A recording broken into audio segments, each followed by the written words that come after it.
Hello and welcome to Pathways, where you are invited to join me for a visit with leaders in personal development and cultural evolution. This is your host, Paul O'Brien. No decade in modern history has generated more controversy and divisiveness than the tumultuous 1960s. For some, the 60s was an era of free love, drugs, rock and roll, and social revolution. For others, the 60s were an ungodly rejection of all that was good and holy. Embarking on a profound search for the spiritual meaning behind the massive social upheavals of the 1960s, today's author turns a kaleidoscopic lens on religious and esoteric history, industry, science, philosophy, art, and social revolution to identify the meaning behind all these diverse movements. And this is a subject that's dear to my heart because I lived it. I grew up in San Francisco in the 60s and came of age during that decade. So this is a fascinating and wonderful opportunity for me as a host. Our guest is Tobias Churton, author of The Spiritual Meaning of the 60s, the magic, myth, and music of the decade that changed the world. Tobias is a world-renowned authority on Gnosticism, Hermeticism, Freemasonry, Rosicrucianism, and Aleister Crowley. Appointed Honorary Fellow of Exeter University in 2005, he holds a master's degree in Theology from Brasenose College, Oxford, and is the author of many books, including Aleister Crowley in America and Occult Paris. He is coming to us from the heart of England. Hello, Tobias, and welcome to the Pathways Show. Delighted to be here, Paul. Wonderful. Okay, what made you want to write a book about the spiritual meaning of the 60s? There's so many angles a person could take.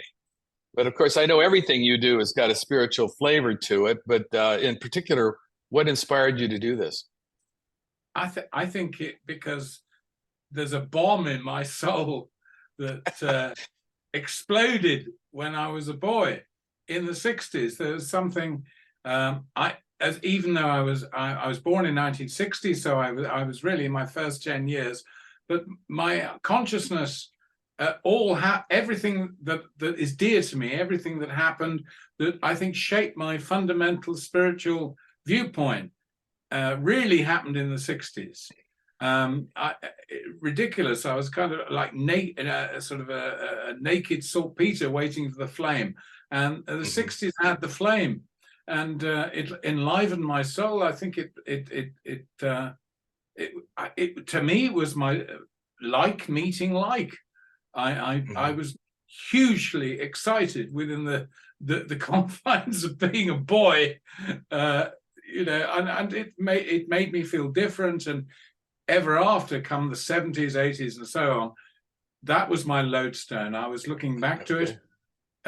Not so much in terms of the way people might think, oh, I listen to rock music. I never heard hardly any pop music in the thing deliberately. I sat and listened to it. It was, of course, the wallpaper. It was the atmosphere I grew up in. There was something in the air, and that's why the book is called The Spiritual Meaning of the 60s. There was a spiritual dimension that was intensified in that strange 10 years compression of aspiration and idealism that went through my soul like a wind through a field of ripe corn. Now, how much would you say the world has really changed because of the 1960s? It's given us perspective. We can now isolate and see, and often it's a tragic vision because we could, with much knowledge cometh great sorrow. It becomes much more obvious to us, I think, who are the positive people in our world and who are the people destroying and denigrating the world. It's heightened the consciousness of our attitude to nature, certainly, our attitude to ourselves, our attitude to wealth, our attitude to freedom, above all, I think, the sense of individual freedom. And it has given us an ideal vision that even appeals to generations later. My daughter's now 23, but she was born in 2000. Why is it she wants to listen to the Doors Pink Floyd, Jimi Hendrix, John Lennon, and all of these wonderful artists and so on. Why is that? It's not immediate to her environment, but she's picking up on something. It has to be a spiritual thing. So, yeah. I was just going to say, I saw the Doors at the Fillmore West once, and Jim Morrison got arrested for taking off his clothes. And I was also at Altamont, which is another thing that you mentioned in the book. So it was a pretty crazy period, and a lot of critics look at the 60s and declare it as an era of moral decline. But I love the way that you really highlight what was positive about it, at least as best as you can remember. Because what's the old expression? It's like, if you remember the 60s, you weren't there. Yeah. So that brings up the subject of drugs, which was, became popularized in the 60s, like pot. What would you say was the relationship of marijuana to the creative explosion in the 60s?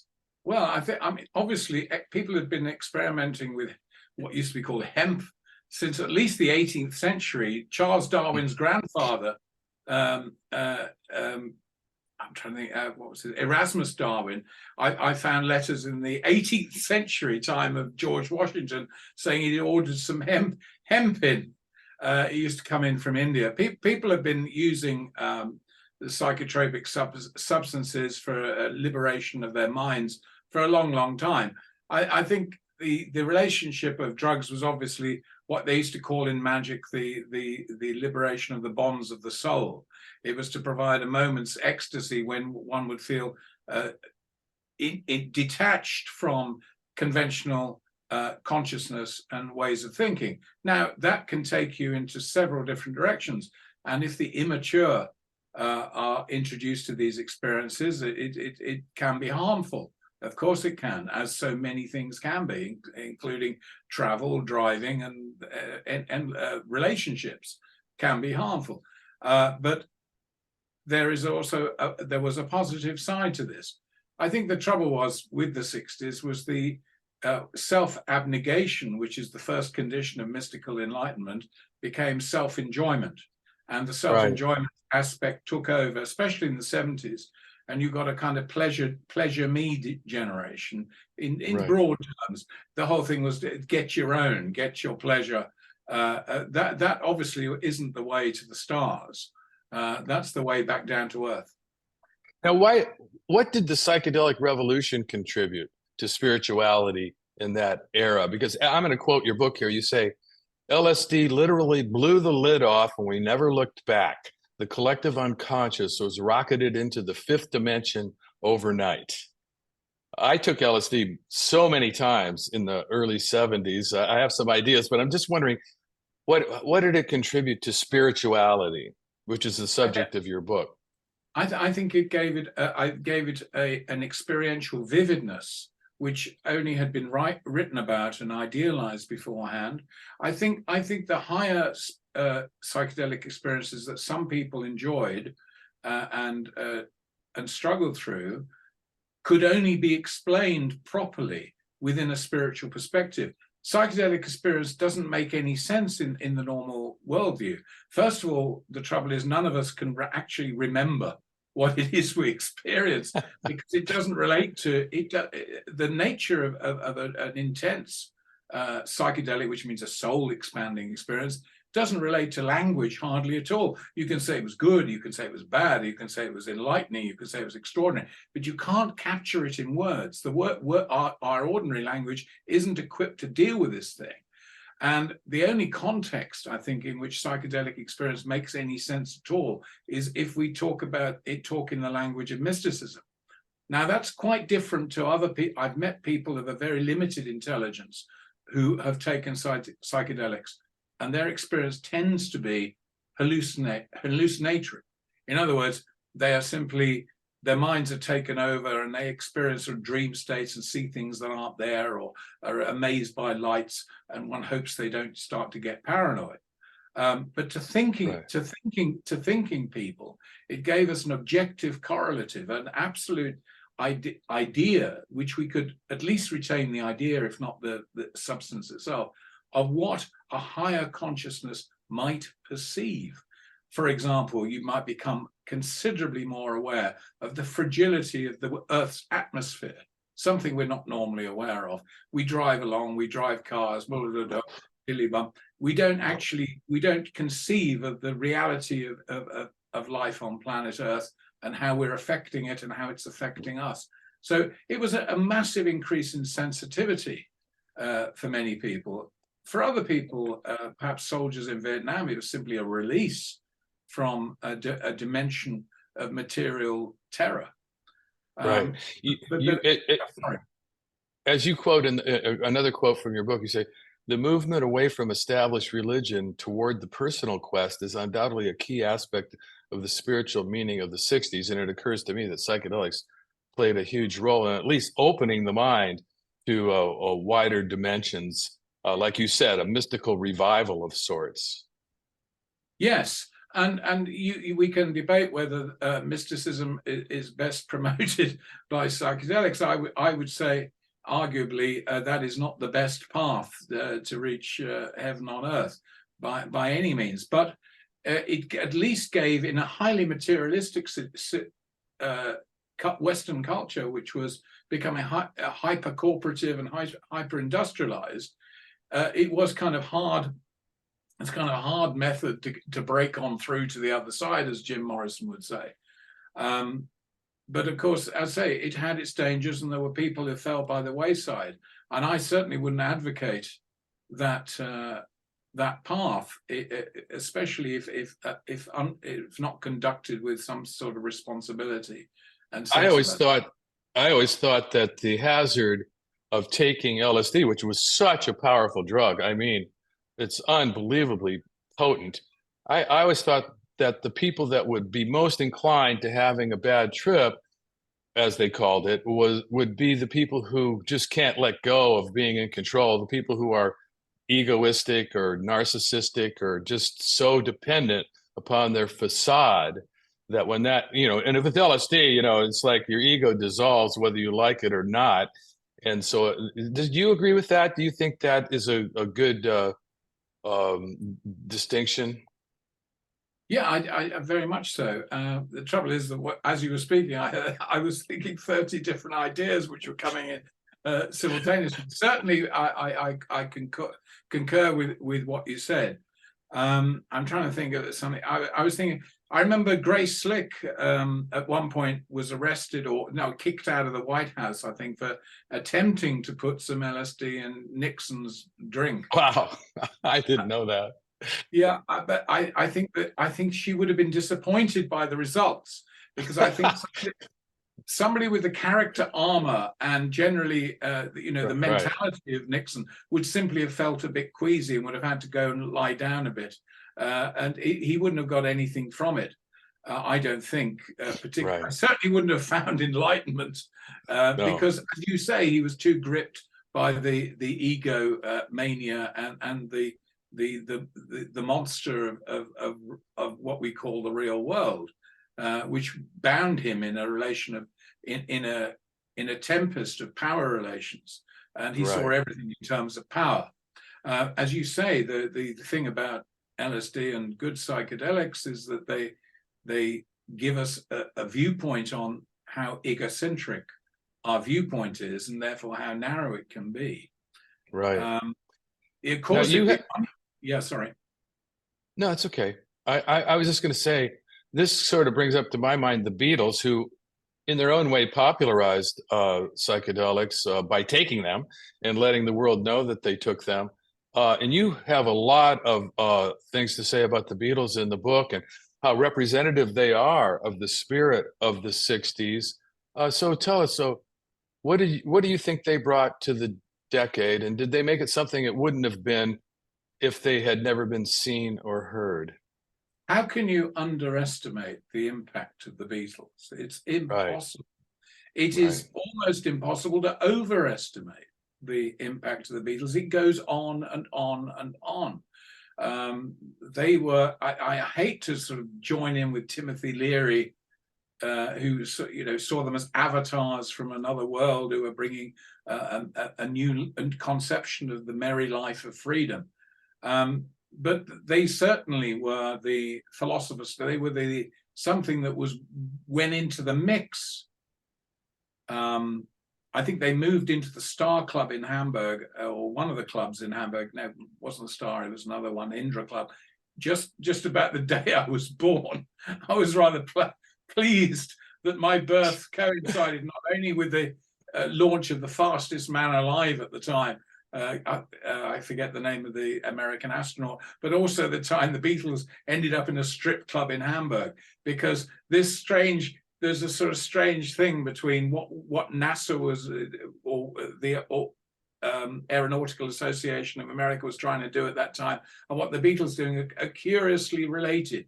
There is something in this whole thing about stellar travel and the power of rock and roll to change a generation. The Beatles brought the power of 50s rock and roll, repackaged it to some extent, gave it an enormous personality of their own, and shoved it, thank God, into the veins of the Western world. If you can imagine America in early 64, when they arrived, America is still mourning President Kennedy. They arrive on a winter's day in late winter of 64, and they bring love. They bring I Want to Hold Your Hand. They bring She Loves You. It was such a tonic, such an immense tonic, but totally unexpected, totally original. I love what you said. Completely different to what expected. Yeah, I love the way that you put it. They were exporting courage, energy, brilliance, and love. Yeah. And you also point out, what do you want? Yeah. And you also point out, All You Need Is Love was the very famous song, and that they reached out to people of all ages, whatever they looked like. And they were so humble in that way. It was beautiful the way that you explicate that in this book. And what do you think, John? Sorry. I was going to say, what do you think John was trying to say when he declared that the Beatles were more popular than Jesus? I think that's so widely misunderstood. Yeah, well, of course it was. It was never intended for the ordinary public consumption. It was an interview with Maureen Cleave, who was a sort of fairly intellectual columnist in the Evening Standard, which is a fairly middle-class newspaper available in London. She'd visited him at his house, and he just said it in passing to her as an honest view that he lamented the spiritual vacuity of the Western world at the time, probably quite close to the Pope in his attitude there. Oddly, the Pope attacked him because, in fact, John was sort of saying, well, this is a world where the Beatles have more compelling power over young people's minds than Jesus Christ. And he didn't go much further than to put that fact over. But what he was saying was, is that a good thing? Isn't it a good thing? He's questioning in his mind, why are we so popular? Why is this happening? How has it reached this? And when you look at what he was reading at the time and his intellectual development, he was questioning what direction the Western world was taking in that period. And of course, you now see that this was a prelude to the openness to Hinduism and Oriental philosophies that became such a feature of their later work, and which was incredibly creative. And again, has created the whole thing about world music and Westerners being open to things other than song and dance stuff. And like meditation. Yeah, yeah, well, it's incredible. I mean, so many phrases that people use today of coming out of that. It's good karma, it's not good karma. A lot, there's been a kind of pop absorption of certain aspects. The interest in reincarnation, which is extraordinarily prevalent these days. People's openness to long covered Western spiritual traditions. You mentioned astrology earlier on, but there are so many more. The Beatles were a kind of vanguard for a change of awareness. And what would you say is the spiritual meaning of the sexual revolution, another hallmark of the 60s? Well, again, it's this thing about freedom, isn't it? It's about saying, You know, who does sex belong to? Is it something we can discuss? Is it something that we should be afraid of? Is it something that is a denigration of the human being? So much of the inherited Protestant and Catholic tradition that people were taught from school age was that sex was really something, oh, it's a bit like kryptonite. You know, it's got a power which fascinates, but it could be your downfall, which is, I mean, there's a lot of truth in all of this. But it was presented in such a way as to basically keep people off it. Whereas, in fact, what we're talking about when we talk about sex is people's deepest identity and how important that is to them. And we look at the 50s and the previous generations, all of this sexual thing was channeled into certain kinds of behavior which were acceptable. I think the meaning of the 60s, spiritual meaning in some ways, one aspect of it is that conventional religion was not enough for free individuals.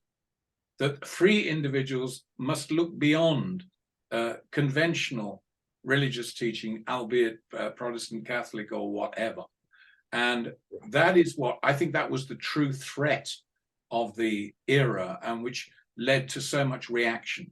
When you join issues of sex with issues of religion, your conventional mind gets extraordinarily hot under the collar, and the reaction to that goes on to this day, and we now see it worldwide. In Russia and Iran and the Far East and in American and British culture, there's this terrible reaction that all these things really should be put back in the box.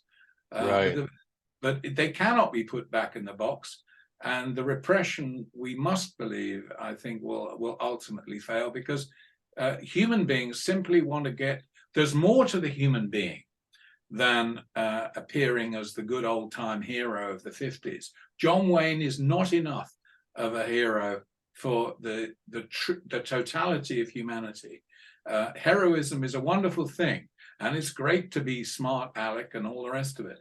But the 60s suggested there was more to be discovered, and that our progress as a species depended and depends on exploring that more and not allowing people to stop us. And we are now up against corporate forces of oppression, which make us question who really is running this world. You know, one of the things that you point out that I thought was so sweet and so on the mark was that the 60s and their attitude that the new attitude towards sexuality was to say, in effect, that sex was innocent. And this kind of reminds me of the character of the Beatles too. They just seemed innocent. They just seemed, you know, so real and so, you know, down to earth, and which is incredible considering their popularity. They weren't a manufactured group. They were a group of free individuals that Brian Epstein tried to control, but also, luckily, Brian Epstein, their first great manager, had the insight to see he didn't want to control them and shape them. He just wanted them to avoid the pitfalls of what might befall. And obviously, the loss of Brian Epstein was a terrible blow for the Beatles, because he was a godfather. Right. You know, you cover everything that the 60s touched on, including music and cinema. And then there's also the women's movement. And and I'm going to quote, you write, in the 60s, femininity was treated affirmatively with values of caring and loving and openness. And wow, that is so sweet. Do you have anything to add to that? Well, I think it was the rediscovery of the suppressed goddess. Yeah. You know, instead of woman being, you know, the gateway to hell, there was a guy called, Billy Sunday, back in the sort of First World War period, was a hugely successful evangelical preacher in America who filled tents with people wanting to be born again and so forth. And, you know, he would say to the women at the thing, close your legs. And when they closed their legs in the rows of these evangelical revivalist tends to say, now the gates of hell are closed. Oh God, man. Yeah, Well, you know, that was the diet that millions of Americans were absorbing. That a woman's sexuality was some kind of potential evil or actual evil, in which it would enslave men and so forth. So the change of the 60s is called the sexual revolution, meaning there was sort of more sex and you could talk about. It's much more fundamental. I think John Lennon said, where the sexual revolution is concerned, we farted, but we haven't had a good shit yet. And I'm sorry about it's not a pleasant way of looking. But basically, this female revolution thing is an ongoing thing, and it wasn't settled in the 60s, but it was certainly launched. I make a big point in the book about talking about the French director Jean-Luc Godard, because I think his greatest contribution in his movies, apart from all the stylistic stuff film critics get excited about, I think it was the fact he was very, very interested about the image of woman in society and how cinema represented women. Because, of course, one aspect of the 60s was clearly exploitative in modern terms. Women had to be dolly birds or pretty or, centerfold kind of thing. You also got an awareness that actually there's a hell of a lot more to woman than meets the eye. And that we're not really understanding what a power woman is. Right. Hey, Tobias, I want to thank you. There is so much more we could explore. I mean, it's an incredible book. It's so chock full of beautiful information. But not only that, I mean, you're an incredible writer. I learned, my vocabulary has expanded as a result of reading your book. I appreciate that. But we have run out of time. And I want to make sure to tell our listeners about your website, which is www.tobiaschurton.com. Tobias, Tobias, Churton, Churton, all one word, .com. So thank you again for being on the show. I really appreciate it. And for those who might have tuned in late today, this is your host, Paul O'Brien, author of Intuitive Intelligence, a book that shares the theme of pathways, which is personal and cultural evolution. Now, don't worry, you can play and or share this interview whenever you want via the internet or as a free podcast, and I'll tell you how in a minute. Today, we've been visiting with Tobias Churton, author of The Spiritual Meaning of the 60s, the magic, myth, and music of the decade that changed the world. And this is much more than a history book. This is a very fascinating philosophical, in-depth exploration of one of the most incredible decades that we had in the 20th century. I want to say thank you to all of our listeners for tuning into Pathways, which is broadcast and streamed on the internet at www.kboo.fm every Sunday morning at 8:30 USA Pacific Time. And even better, podcasts of today's show, which you can listen to and forward to others, are available for free at divination.com. That's spelled DIVI nation.com, as well as via iTunes, Paulo's YouTube channel, and other free podcast servers. This is Paul O'Brien reminding you to tell your friends about Pathways Radio and podcasts. And thanks again to Tobias Churton and to all of you listeners for tuning in and being a part of the Pathways conversation.